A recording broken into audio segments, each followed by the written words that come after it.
Hello again. Welcome back. Now, in a moment, we'll talk more about India's history. But first, here are some... So, it's 70 years since the partition of India. We're discussing the legacy it's left us with today.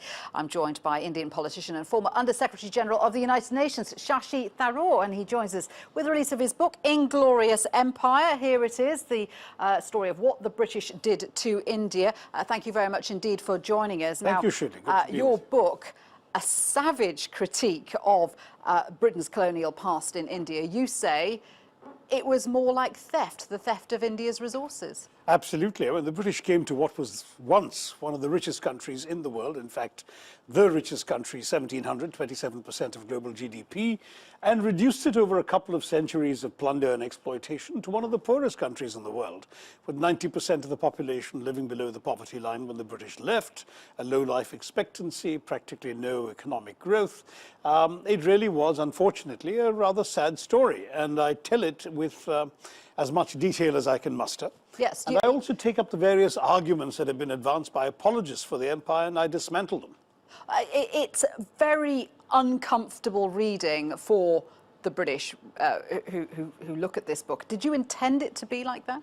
Well, look, it was actually a book intended much more for the Indians to begin with, because I felt that young Indians needed to know about their own past or their society's past on the basic principle of you don't know where you've come from, how will you appreciate where you're going? I was gratified by the reception the book got in Britain, because here I thought there might be some more resistance, especially since for the last 15 years or so you've seen a lot of revisionist history being written by English historians who claim that the empire was a quote-unquote jolly good thing that laid the foundations for today's globalization and so on. Whereas in fact it was actually, I'm afraid, a pretty unpleasant exercise of exploitation of a thriving economy and a foreign civilization in the name of other, shall we say, causes, and certainly intended to benefit the British. Well, I mean, you mentioned the apologists there a short while ago. When we think of the empire, there is this perception that it was in some way good for the countries who were colonized. So let me put those points to you. What about the way India is today, an amazing sovereign nation? What about the rule of law? What about democracy? Well, frankly, all of those things are precisely the arguments that I advance and that I go into dismantling at some detail. All of these are brought in to perpetuate British rule, not to advance Indian interests. Rule of law, for example, was applied with excessive attention to the skin color of the defendant. You had a situation in which over 200 years of British rule, only 3 cases can be found of Englishmen being convicted and executed for murdering Indians, whereas hundreds of Indians were killed every year by the English with complete impunity, with practically no punishment. For example, when Englishmen kicked their Indian domestic servants to death, a very common occurrence, dozens of such cases every year, they were explained away by saying, oh, these Indians are all malarial, they have enlarged spleens, and so the kick meant they died of a ruptured spleen, not of murder. That sort of justification. And of course, Indian judges were not allowed to try English defendants.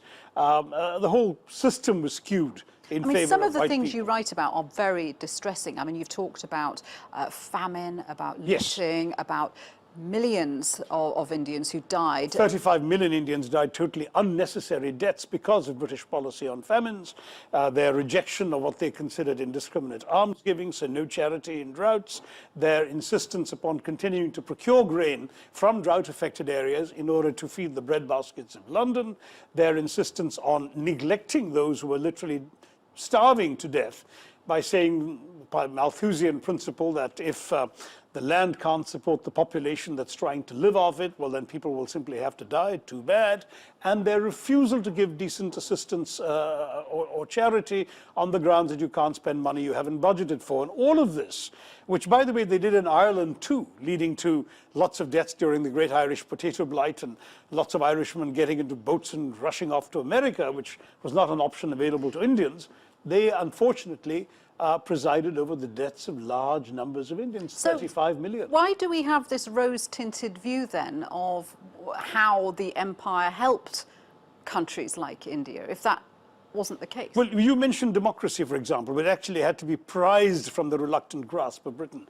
You mentioned united India. I'm sorry, India was actually divided by the British in perpetuation of their own control. When during the mutiny, the revolt of 1857, they saw Hindus and Muslims fighting side by side and under each other's command against the British, they said this mustn't be allowed to happen again. So they got rid of the Mughal emperor under whose banner these people had fought, and they insisted on a policy of divide and rule, whereby they tried to create a sense of separateness amongst the Muslim population in order to divide them from the Hindus. And this resulted in the tragic partition of India in 1947, which had 1 million people being killed, 13 million displaced, one of the largest refugee movements of all time, billions of rupees of property damaged.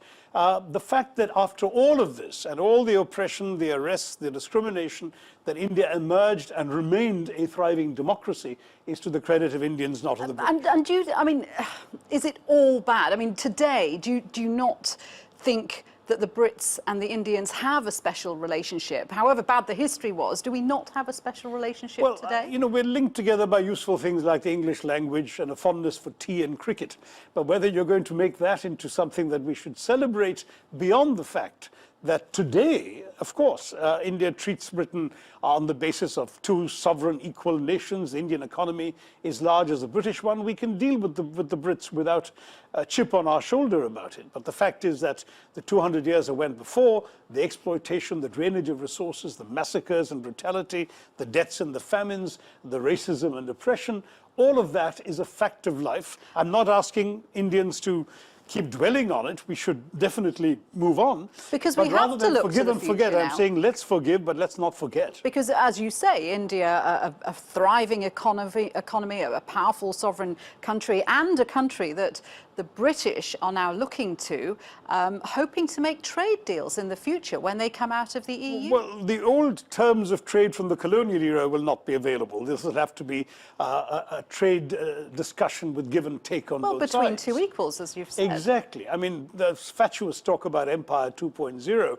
appalls me, because Empire 1.0 was such a bad idea. But I don't think the UK sees it like that. And no, certainly these are some no civil one in servants, government I would gather, see it whose like that. memories But what they're hoping for is to look to former allies like India, former colonies, to hopefully make some kind of deal that they can rely on post-Brexit. Do you think that that is possible? That's possible, provided Britain understands that other countries, the Commonwealth countries they want to do this trade agreement with, can only give what they've got to give in return for Britain selling what it wants to sell. So, for example, one of the issues that has become politically very important in India is visas for Indian students, including the right to stay on and work for a year or two, gain some experience, put some money in the bank before coming back.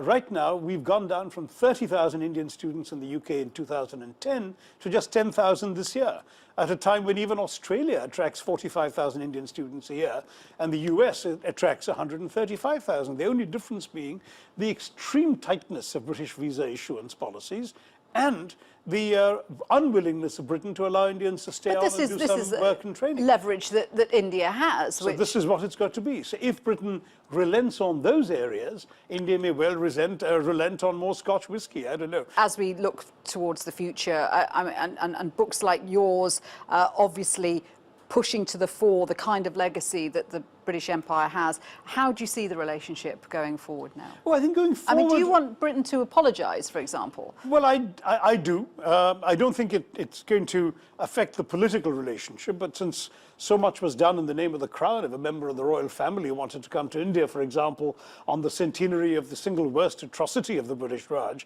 the Jallianwala Bagh Massacre, or the Amritsar Massacre, as it's often called, which took place on the 13th of April, 1919. So the 100th anniversary is just under 2 years away. If somebody were to come and say that this was a terrible thing, and that I express on behalf of the royal family contrition and remorse for what was done on this occasion, and by extension all the wrongs over 200 years, I think it would go a long way to cleansing the sin that otherwise stains the history of the relationship. Shashi, it's been great to speak with you. Thank you very much indeed for that, and good luck with the book. Shashi Tharoor there. Thank you, Shiulie. Now, we end with our Insight Bite, a little something that we feel you should know. Now, populations of these African penguins have been falling catastrophically. According to scientists, the decline is directly linked to climate change. Researchers tagged 54 young penguins from 8 colonies in South Africa. They found that temperature change is causing the penguins to move east and look for food in the wrong places. Overfishing is also a problem because it's leaving fewer fish in the water for penguins to eat. That's all for now. I'm Shiulie Ghosh, and that was Insight.